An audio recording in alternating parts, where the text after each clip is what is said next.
Si vous êtes auditeur et auditrice de podcasts de montagne ou de science, vous avez déjà entendu ma voix dans le camp de base ou dans le podcast Écho de Sciences Grenoble. Au premier semestre 2024, j'ai relevé un défi. Accompagner les étudiants et étudiantes en master communication et culture scientifique de l'université Grenoble-Alpes. Ensemble, nous avons réalisé 5 épisodes pour partir à la rencontre des rivières des Alpes, coproduit avec l'équipe de Territoire de Sciences. Cette semaine, retrouvez chaque jour un nouvel épisode pour exprimer une nouvelle facette de nos rivières si riches et pourtant si fragiles. Pour moi, un des points importants, c'est ça. Bifurcation, réduire et du coup renoncer. On va être dans une logique nécessaire de renonciation à un certain usage qu'on a pour l'eau. Le camp de base. Rencontre au sommet. Écho Sciences Grenoble.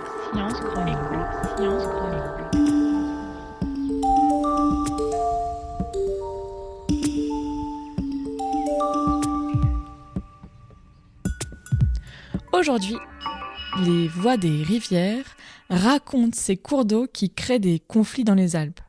Le changement climatique, des inquiétudes et des solutions composent le 5e et dernier épisode de cette série. En ce début d'année 2075, nous accueillons Rachel Carbone, chercheuse en histoire de l'environnement à l'Université européenne des Alpes. Elle va nous présenter ses derniers travaux sur les usages de l'eau en montagne, et plus précisément dans les Alpes, il y a 50 ans. Rachel, est-ce que vous pouvez vous présenter brièvement et nous en dire un peu plus sur votre travail ? Bonjour et merci de me recevoir. Je suis historienne de l'environnement depuis 2070 à l'Université européenne des Alpes, qui est née de l'expansion européenne de l'ancienne Université de Grenoble-Alpes.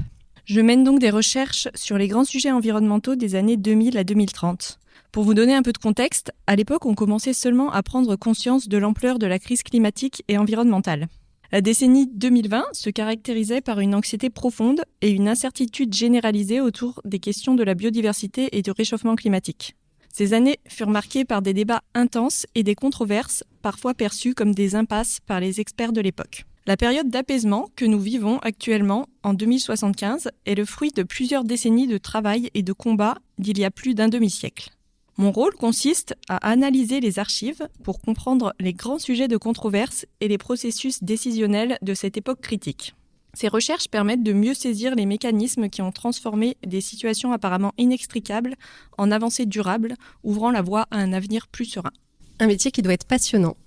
Le sujet qui vous a occupé dernièrement, c'est celui des conflits d'usage de l'eau en montagne dans les années 2020.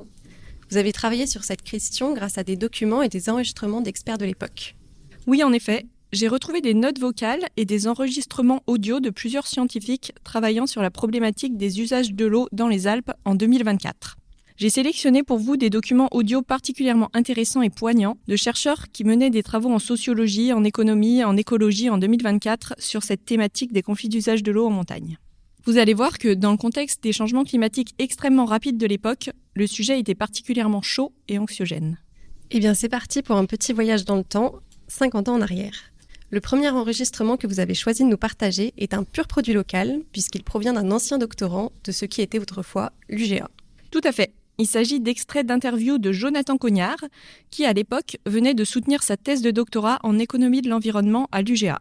Il avait travaillé pendant 3 ans sur les conflits d'usage liés à la production de neige artificielle en Savoie et en Haute-Savoie. Ses travaux étaient pluridisciplinaires. Je vous laisse donc écouter sa définition des conflits d'usage et comment il a mobilisé ce concept dans le cadre de ses travaux de doctorat. Mes travaux portent sur les effets économiques, hydrologiques et écologiques de la production de neige dans les stations de sport d'hiver. Et voilà, c'est une thèse qui s'intitule « Production de neige et soutenabilité des systèmes socio-hydro-écologiques de montagne ». J'ai attrapé ce concept de conflit au travers de la notion de coexistence entre les usages de l'eau. C'est-à-dire qu'il y a un conflit si un usage de l'eau ne peut pas être satisfait du fait d'un autre usage. Et du coup, moi, j'ai posé cette question sur la production de neige dans les stations de sport d'hiver. Mais alors, pourquoi l'eau en montagne était-elle au cœur d'autant d'inquiétudes ? Quels étaient les problèmes ? C'est difficile à imaginer depuis notre époque. Le cœur du conflit, c'était les changements climatiques, comme bien souvent à cette époque. Historiquement, il y a eu peu de cas de conflits d'usage de l'eau. Le gros bémol que je mets là-dessus, c'est déjà les conflits, ils prennent assez mal en compte la question des non-humains, des écosystèmes aquatiques. Et il serait très probable qu'il y ait déjà beaucoup de conflits avec ces non-humains. Mais voilà, quand on est un macro-invertébré, c'est un peu plus difficile de se plaindre de l'usage de l'eau pour la production de neige que si on est un humain. Et la deuxième, c'est que dans le contexte du changement climatique, l'effet du changement climatique sur l'hydrologie de montagne et à la fois l'intensification de l'usage de l'eau pour la production de neige, on n'est pas certain que dans le futur, ces conflits se manifestent pas de manière plus généralisée. Déjà, le changement climatique en montagne, il affecte l'hydrologie directement et indirectement. Alors, dans les Alpes du Nord, on voit pas d'évolution annuelle sur les précipitations. Par exemple, dans les Alpes du Sud, on voit qu'il y a une diminution des précipitations. Mais il y a une plus grande variabilité des précipitations. Il y a plus de périodes qui sont sèches et de périodes où les précipitations sont abondantes. En plus de ça, on a une remontée de la limite pluie-neige, ce qui fait qu'on va avoir davantage de précipitations liquides pendant l'hiver et on va avoir moins de ruissellement au printemps, ce qui est plutôt les régimes hydrologiques auxquels on est habitué en montagne. Donc ça vient bouleverser un petit peu cette hydrologie et on pourrait se dire, en fait, c'est super parce qu'il y aura moins de neige, donc il y aura plus d'eau dans les cours d'eau pendant l'hiver, ce qui est la période critique et la période où on produit de la neige. Mais en même temps, avec la variabilité qui augmente, pour l'instant, on n'est pas certain qu'il y ait vraiment plus d'eau qui soit disponible pour produire cette neige. Du coup, en parallèle, l'augmentation de l'usage de l'eau pour la production de neige, l'augmentation des prélèvements, ça ne se fasse pas aux dépens des autres usagers. Et indirectement, du coup, c'est ce que je viens de dire sur l'intensification de l'usage. Vu qu'on a plus de prélèvements, l'hydrologie en aval des points de prélèvement est fortement impactée indirectement par le changement climatique, puisqu'il y a une intensification de l'usage de l'eau pour la production de neige, qui est une adaptation au changement climatique. Donc ça affecte à la fois la disponibilité et l'usage de l'eau. Dans un climat qui se réchauffe, il y a moins de créneaux pour produire de la neige. Du coup, on pourrait se dire, il y aura moins de production, sauf qu'en fait, c'est pas exactement ça qui se passe, c'est que la production se concentre beaucoup plus sur ces créneaux-là. Et c'est pour ça qu'on a aussi, on voit aussi la construction des retenues d'altitude pour stocker l'eau et pour pouvoir vider cette retenue au moment où on a le créneau de production qui est favorable. Et du coup, on va pas avoir moins de production à l'échelle annuelle, mais par contre, on va avoir beaucoup plus de pics de production. Et puisque l'enneigement naturel se raréfie, on a un besoin de production de neige qui est plus grand. Merci, je commence à mieux comprendre la situation qui semble très complexe. Et ce n'est que le début. J'ai également pu récupérer des extraits d'interviews de Michael Chambru, datant de 2024. Il était à l'époque maître de conférence à l'UGA et ses travaux de recherche portaient sur les controverses sciences-société sur les territoires de montagne. Je vous laisse écouter son expertise sur les effets attendus des changements climatiques sur les conflits d'usage de l'eau en montagne. On peut donner une définition assez simple, c'est comment en fait différents acteurs vont pouvoir à des moments donnés s'affronter, s'opposer, être en tension sur l'usage, l'utilisation du coup de nos ressources pour différentes finalités. L'agriculture, l'économie, le ski, le tourisme, les enjeux de biodiversité. Et c'est en fait finalement comment quand vous avez une ressource qui est limitée, qui par les effets des changements climatiques se retrouve mise en difficulté, n'est plus suffisante pour répondre aux différents besoins. Et donc du coup, à un moment donné, il faut arbitrer une hiérarchisation du coup des besoins. Et c'est à ces moments-là souvent que des conflits, et ce qu'on appelle les conflits d'usage, vont émerger.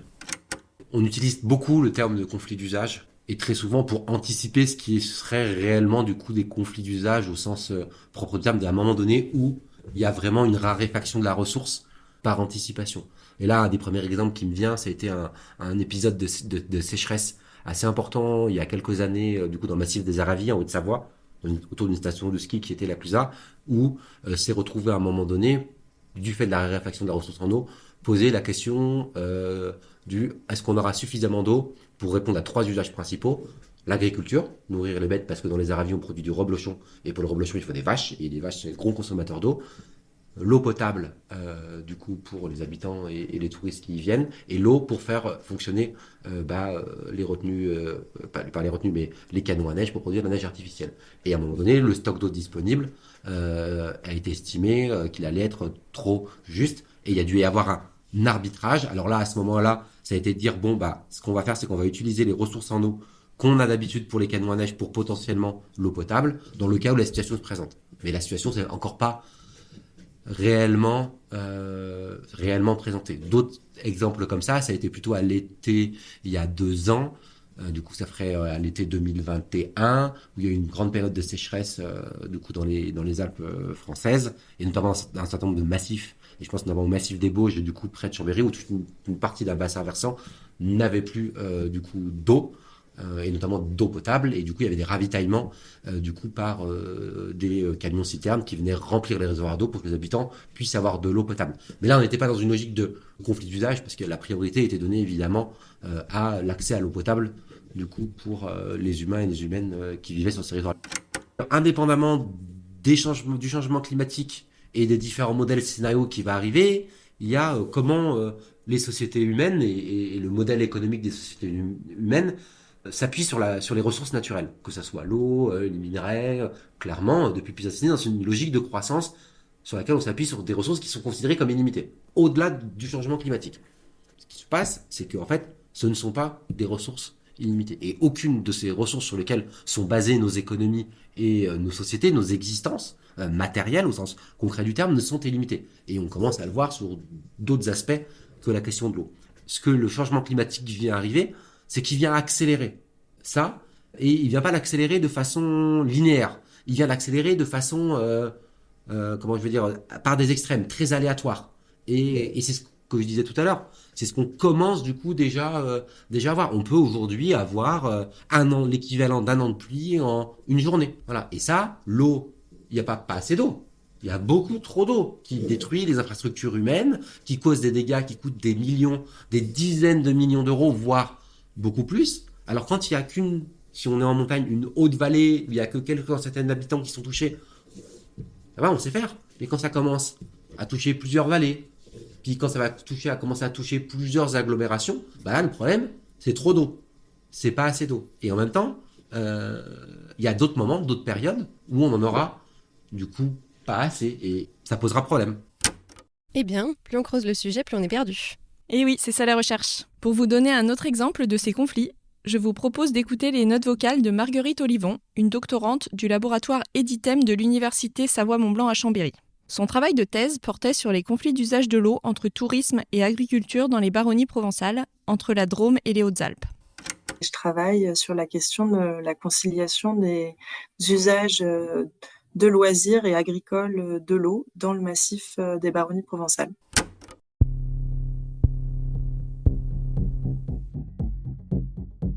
Pour vous permettre de comprendre et de vous immerger dans les problématiques de l'époque, je vous laisse écouter des notes vocales de mes experts qui vous décrivent les cas d'études sur lesquels ils travaillaient en 2024. Jonathan Cognard nous décrit l'exemple de la production de neige artificielle dans les stations de sport d'hiver. Il y a la question des retenues d'altitude qui est mise en avant par Domaine Skiable de France, du coup le syndicat des exploitants de randonnée mécanique, comme une manière de produire plus de neige, mais de diminuer les impacts environnementaux. Alors on passe sous silence le moment de la construction des retenues, qui en montagne se fait souvent sur des zones qui sont relativement plates. Donc, souvent c'est des zones humides, qui sont des puits de carbone et des réservoirs de biodiversité, pour regarder juste ce qui se passe une fois que la retenue est mise en eau. Et ce que nous dit TSF, c'est une retenue, c'est bénéfique pour l'environnement parce qu'en fait, ça permet de prélever l'eau à un moment où elle est abondante. L'hiver, c'est la période de l'étiage en montagne, c'est là où il y a le moins d'eau dans les cours d'eau. Donc quand on prélève à ce moment-là, l'impact, il est très grand.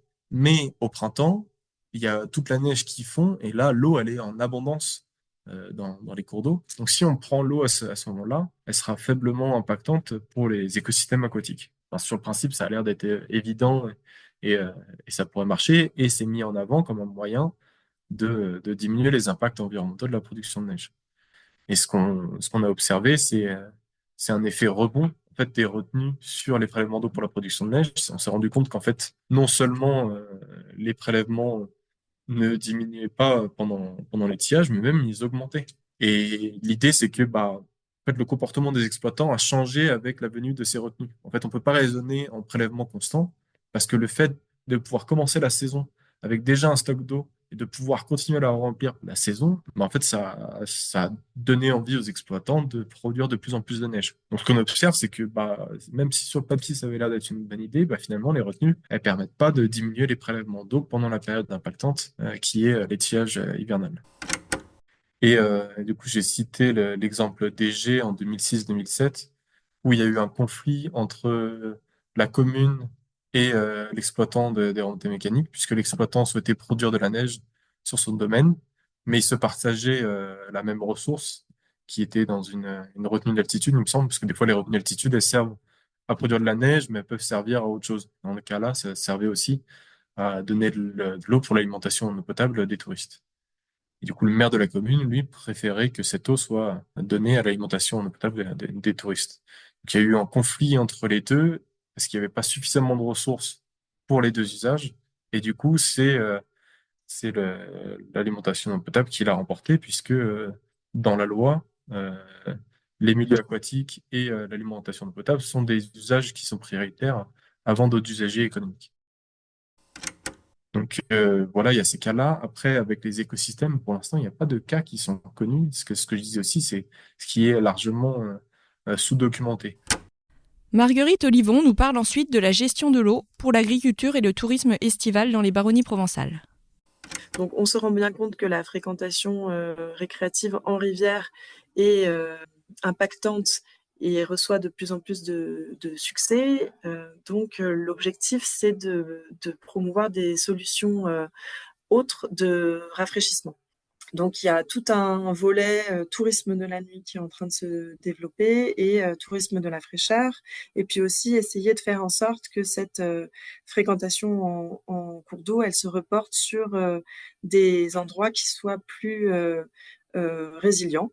Et en l'occurrence, c'est les plans d'eau qu'on a sur le territoire qui sont capables d'absorber un flux plus important. Dans le même esprit, on a un autre endroit où il y a eu la volonté d'une commune de mettre en place un plan d'eau gratuit qui puisse permettre aux habitants de se rafraîchir. Et ce plan d'eau, il est aussi directement connecté aux canaux d'irrigation.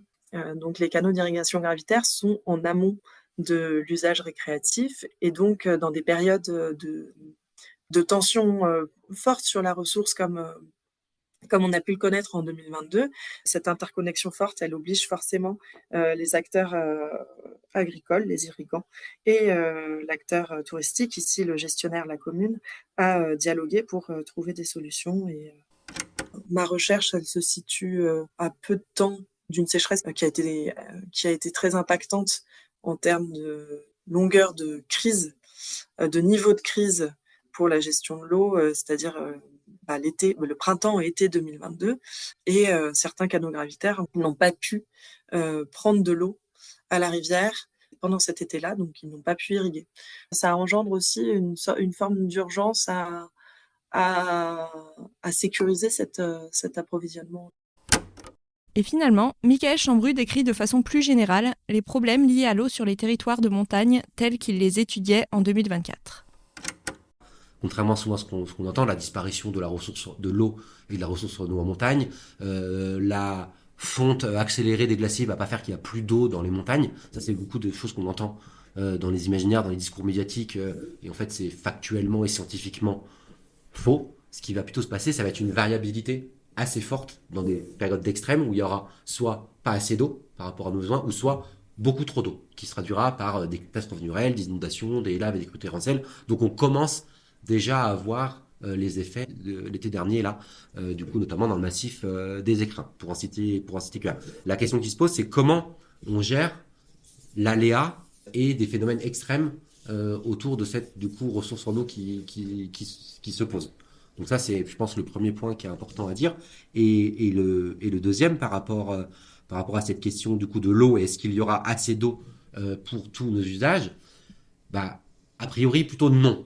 Pourquoi? Parce qu'en fait, ce qu'on voit, et c'est un des enjeux forts qui se posent aujourd'hui et qui peut être aussi une des solutions, c'est-à-dire quels choix politiques vont être pris sur cette question de la ressource en eau. C'est-à-dire qu'on voit là, quand on regarde un petit peu les trajectoires dans les territoires de montagne, et quand on dit territoire de montagne, c'est à la fois le haut, les plateaux, les stations, le haut, mais aussi le bas, les fonds de vallée. Parce qu'on oublie très souvent que nos fonds de vallée, c'est là où il y a des dizaines, des centaines de milliers d'habitants, donc où il y a énormément de besoins en eau potable, mais c'est aussi là où on a énormément d'industries qui sont très consommatrices en eau. Et du coup, la question qui se pose, c'est qu'on est dans une logique depuis plusieurs décennies de croissance infinie de consommation d'eau, avec comme idée, comme imaginaire qui structure ça, c'est que l'eau est infinie, et que l'eau, d'autant plus en montagne, est infinie, et donc on est dans cette croissance continue de consommation. La question qui va se poser, et de comment on va faire pour après, c'est à quel moment, politiquement, est décidée une bifurcation dans cette croissance infinie de la consommation d'eau. Et une façon de dire, c'est que, en fait, la clé, ou en tout cas les questions qui se posent aujourd'hui entre les potentiels conflits d'usage d'eau et surtout ceux qui vont advenir dans les années et dans les décennies à venir, c'est la question de qui décide. Et l'arbitrage, la hiérarchisation. Et donc ça pose la question de la participation à la vie publique, la participation aux choix politiques. Est-ce que c'est les acteurs économiques? Est-ce que ce sont les élus politiques? Est-ce que ça sera du coup, entre guillemets, une minorité qui aura des intérêts à? Est-ce que ça sera, avec des processus le plus inclusif possible, l'ensemble du coup des habitants? Puis du coup, ça pose l'échelle du territoire, si on prend la question de l'eau. Parce que là, je vous dis à l'échelle d'un bassin versant, mais une rivière d'un bassin versant dans les Alpes, en fait, l'eau va alimenter la totalité du fleuve, pour prendre large, dans lesquels il va s'écouler. Et là où des fois on commence à voir ou à poindre des éléments, je pense notamment dans les Alpes du Sud, autour de la vallée de la Durance, où il y a énormément de l'agriculture. Et là, on est moins dans un conflit d'usage entre plusieurs activités, y compris au sein même de l'activité agricole. C'est-à-dire qu'on est des zones où il y a besoin d'énormément d'irrigation. Bon, la Durance, qui parcourt l'ensemble de cette vallée sur plusieurs centaines de kilomètres, est utilisée pour irriguer l'agriculture. Et là, ce qui va se poser d'enjeu, c'est sur quelque chose qui est sur plusieurs centaines de kilomètres. Si à un moment donné, il y a un accaparement de la ressource à un endroit, elle se fait au détriment de ce qui va être en dessus. Et du coup, ça pose des questions de répartition de la ressource en eau, y compris sur une même activité entre l'amont et l'aval. Du coup, ça pose des questions pas évidentes. La situation semblait plutôt mal engagée. J'ai du mal à croire qu'on ait réussi à s'en sortir. Et oui, heureusement qu'à l'époque, ils n'ont pas baissé les bras. Je vais d'ailleurs vous faire écouter des extraits d'interviews et de tables rondes de 2024 des 3 chercheurs que vous venez d'entendre, qui partagent leur point de vue sur les solutions possibles pour limiter, voire éviter la crise. Voilà l'expertise de Jonathan Cognard sur la neige artificielle. Et en fait, moi, dans ma thèse, je questionne si la production de neige, c'est une forme de maladaptation au changement climatique. Si on produit cette neige, c'est pour des enjeux économiques et dans le contexte du changement climatique. Et en gros, l'idée, c'est d'essayer de diminuer la vulnérabilité de l'économie des territoires de montagne, en particulier de l'économie des stations de sport d'hiver, en produisant plus de neige. Et le résultat de ce premier travail, c'est qu'on se rend compte que historiquement, la production de neige a été utilisée comme un accompagnement de l'enneigement naturel et elle est passée à un autre rôle qui est une adaptation au changement climatique. Mais ça a une implication qui est radicalement différente sur la quantité de neige qu'il y a à produire parce que dans le premier cas, on cherche juste à compenser l'enneigement naturel lorsqu'il varie d'une saison sur l'autre. Donc quand on a un petit peu moins de neige d'une mauvaise saison, on peut produire un peu de neige sur les secteurs qui sont critiques. Souvent, c'est le front de neige, c'est les transitions entre les stations. Et dans le deuxième cas, en tant qu'adaptation au changement climatique, c'est compenser la raréfaction de l'enneigement naturel en produisant de la neige sur de plus en plus de surface du domaine.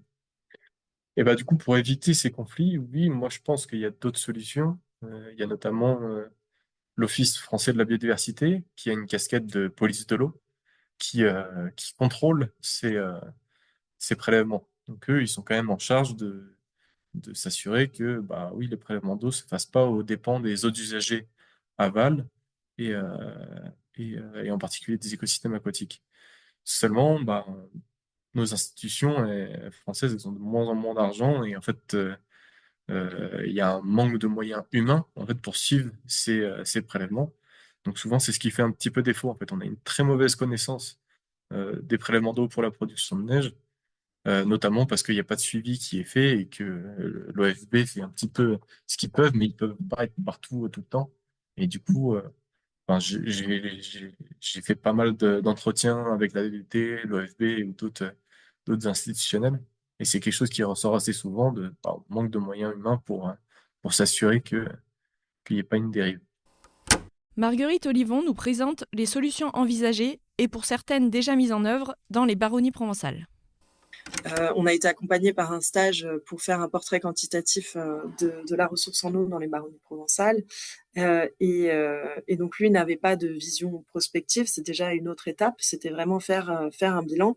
Et même là-dessus, sur les données piézométriques, les données de débit métrique, il n'y avait pas suffisamment de recul pour donner une idée globale de l'évolution des précipitations, de l'évolution des débits et de l'évolution de la hauteur de nappe.